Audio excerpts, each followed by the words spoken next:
Hai, kembali lagi bersama saya Dr. Gigi Joe. Hari ini saya akan membahas tentang bagaimana sih cara memutihkan gigi.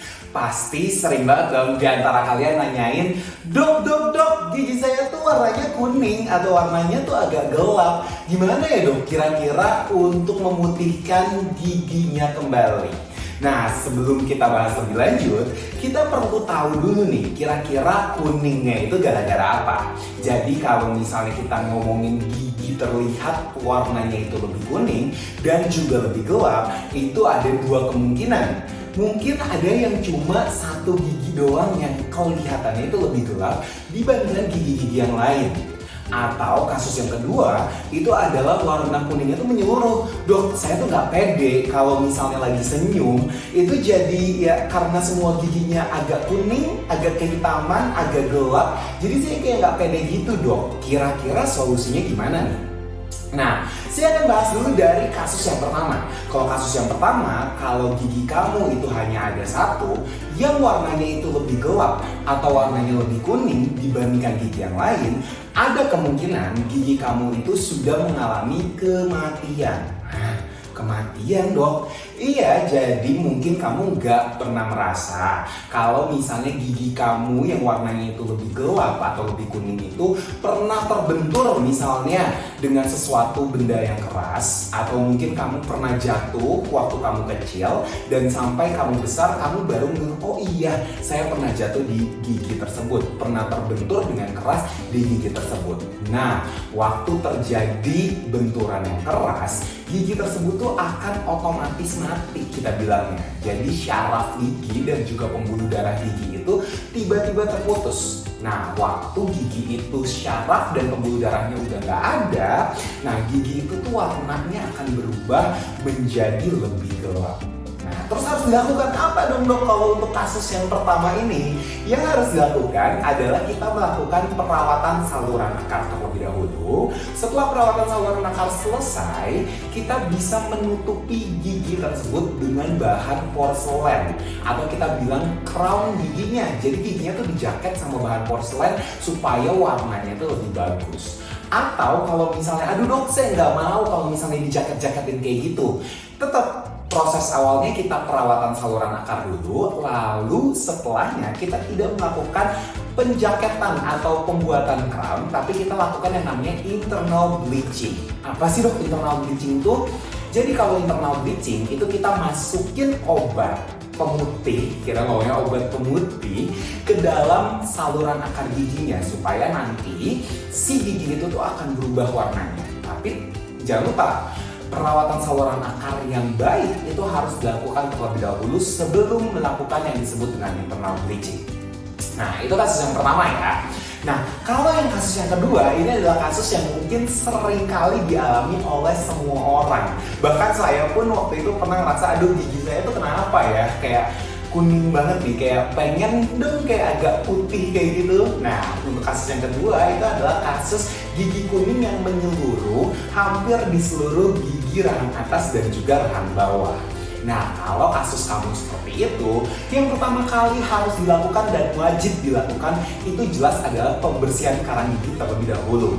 Jadi kita lihat dulu nih, apakah kuningnya kamu atau warna yang agak gelapnya kamu itu karena penumpukan karang gigi atau bukan. Kalau misalnya karena pembersihan karang gigi aja kamu udah cukup puas, warna gigi kamu itu udah terlihat lebih cerah, ya udah sebetulnya cukup sampai pembersihan karang gigi aja. Nah, tapi kalau misalnya ada beberapa pasien yang lebih pengen wah, lebih pengen sumringah, lebih pengen bagus gitu ya senyumnya supaya giginya terlihat lebih putih dan lebih cerah, itu nanti ada dua opsi yang bisa kalian pilih. Yang pertama itu adalah kalian bisa melakukan yang namanya veneer. Nah, veneer tuh apa sih dok? Kalau misalnya veneer itu kita melapis gigi kita dengan bahan porselen atau bahan tambal gigi yang warnanya jelas lebih putih dibandingkan warna gigi kita. Nah, konsep yang veneer yang pertama ini, gigi kita tuh kayak dikikis sedikit atau dikasarin sedikit untuk nantinya bisa dijaketin atau dilapisin pakai bahan porselen atau bahan tambal gigi yang tadi saya sebutkan itu. Itu yang pertama. Jadi kerugiannya sebetulnya ya gigi kalian tuh akan dikikis, setelah itu ditambahin bahan.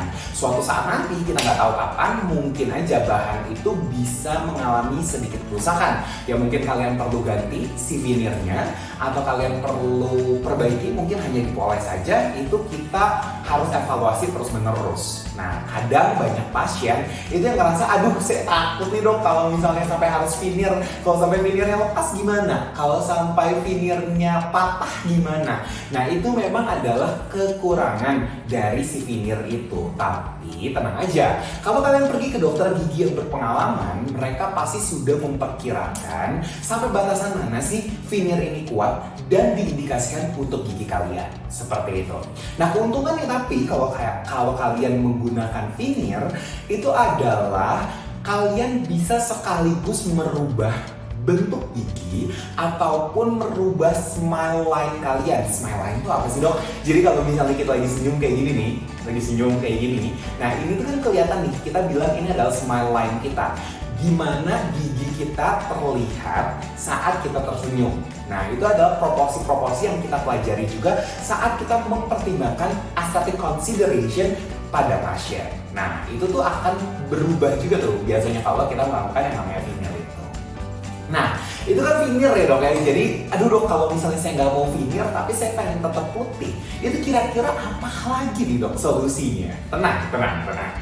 Tentu saja ada solusinya. Solusi yang kedua itu kita sebut dengan yang mungkin udah trending banget nih di kalangan kalian semua. Kita lakukan yang namanya bleaching. Nah, kalau bleaching itu apa dok? Kalau bleaching itu kita nggak mapas gigi, kita nggak nempelin bahan, tapi kalau bleaching itu kita paparkan suatu bahan asam ke gigi kita supaya pori-pori dari gigi itu terbuka sementara. Nah, saat pori-pori dari gigi itu terbuka sementara, nanti dia bisa mencerahkan warna gigi. Nah, alat atau aktivasi dari bleaching ini, dari proses pemutihan gigi ini, nanti kita menggunakan alat sinar itu. Nah, sinar ini tapi sebetulnya hanya mengaktifasi saja, hanya membantu atau mengkatalisasi atau mempercepat proses bleaching tersebut. Nah, tapi yang perlu diperhatikan oleh teman-teman sekalian, mungkin akhir-akhir ini banyak banget yang bleaching pakai di rumah, punya bleaching in home bleaching, atau kalian bisa mutihin gigi sendiri di rumah, atau bahkan akhir-akhir ini ada juga yang pergi ke mall bukan di dokter gigi tapi mereka bilang mereka bisa memutihkan gigi mereka. Apakah itu aman dok? Sebetulnya bleaching itu menurut saya sangat harus diperhatikan atau sangat harus dilihat oleh dokter gigi. Karena gini loh, kalian mungkin ngerasa, oh ya udah saya pengen putih-putih aja, pengen seputih-putihnya. Gimana saya mencapai gigi seputih mungkin? Tapi apakah kalian tahu sebetulnya ada batasan saat kita mau memutihin gigi dengan proses bleaching itu? Karena saat kita memaparkan terlalu banyak bahan bleaching, yang pertama, itu akan bisa menyebabkan gigi kita menjadi hipersensitif, jadi ngilu terus. Atau yang kedua, saat kita melakukan bleaching tidak dengan prosedur yang betul, misalnya gusi kita tidak dilindungi oleh bahan untuk melindungi bahan bleaching itu masuk ke gusi. Yang terjadi apa? Yang terjadi akar kita bisa rusak, akar giginya.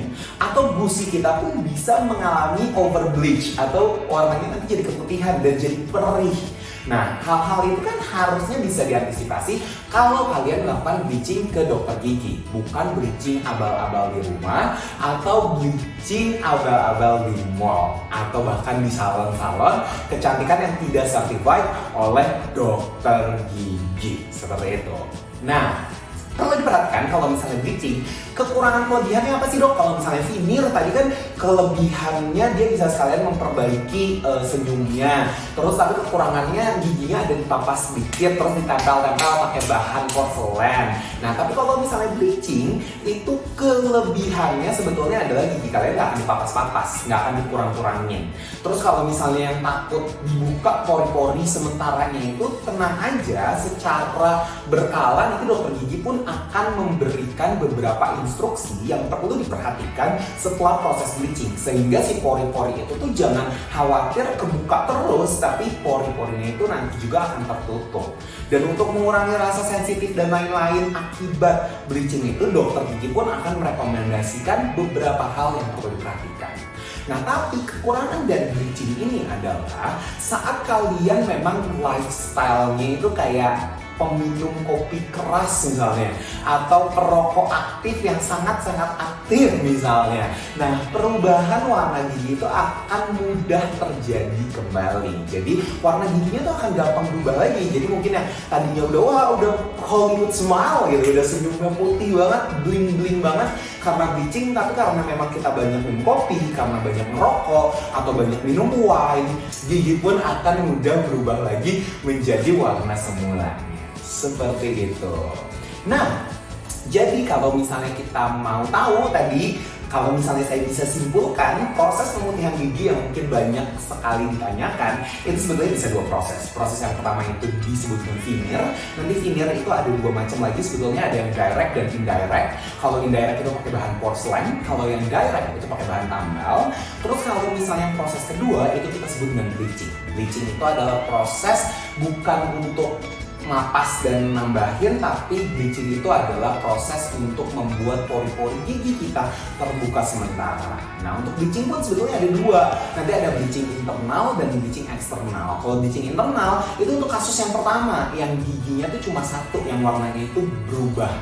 Nah, itu kita harus perawatan saluran akar dulu, lalu kita lakukan yang namanya internal bleaching. Tapi kalau misalnya bleachingnya untuk seluruh gigi, kita sebut dengan external bleaching, di mana bahannya itu dipaparkan di seluruh permukaan giginya, seperti itu.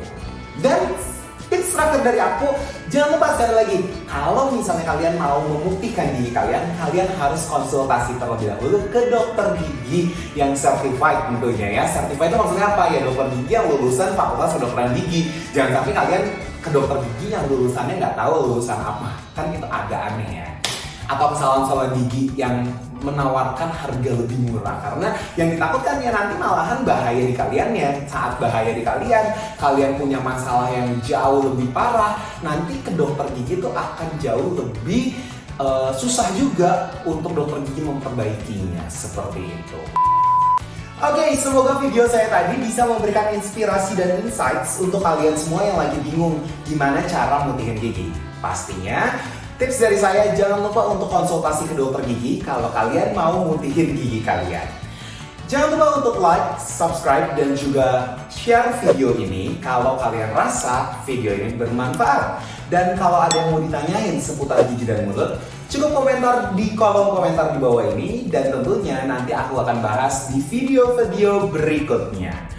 So, see you on the next video.